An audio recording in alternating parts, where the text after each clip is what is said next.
కృష్ణా జిల్లా మచిలీపట్నంలో మత్స్య సేవలో కార్యక్రమంలో మంత్రి కొల్లు రవీంద్ర పాల్గొన్నారు. జిల్లాకు సంబంధించి 18,243 మంది మత్స్యకారులకు మంజూరైన 36.31 కోట్లు మెగా చెక్ మంత్రి అందించారు.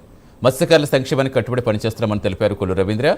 అర్హులైన ప్రతి మత్స్యకారునికి సంక్షేమ పథకాలు అందిస్తున్నామని చెప్పారు. వేట విరామ సమయానికి సంబంధించి మత్స్యకారులకు 20,000 ఆర్థిక సాయం అందించారు. గౌరవ ముఖ్యమంత్రి చంద్రబాబు నాయుడు గారు, పవన్ కళ్యాణ్ గారు, కూటమి ప్రభుత్వం ఇచ్చిన మాటని నిలబెట్టుతూ దాదాపు 1,30,000 మందికి దగ్గర 258 కోట్లు ఆన్లైన్లోనే ఈరోజు విడుదల చేసినందుకు గౌరవ ముఖ్యమంత్రి చంద్రబాబు నాయుడు గారికి ప్రత్యేక ధన్యవాదాలు తెలియజేస్తా ఉన్నాను. ఇవాళ మత్స్యకారుల మీద ఒక ప్రత్యేకమైనటువంటి అభిమానం గౌరవ ముఖ్యమంత్రి చంద్రబాబు నాయుడు గారికి ఉంది.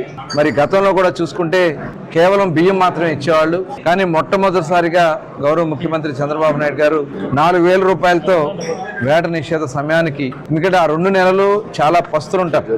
వేట లేక, పనులు లేక, వేరే పని చేత కాక ఇళ్ల దగ్గరే ఉంటూ కల్లో గింజ తాగుతూ చాలా దుర్భరమైనటువంటి పరిస్థితుల్లో మత్స్యకారు కుటుంబాలు ఉంటాయి. అది గమనించి ఆ రోజు 4,000తో స్టార్ట్ చేసి ఈ రోజు 20,000 రూపాయలు ఇవ్వడం జరుగుతుంది.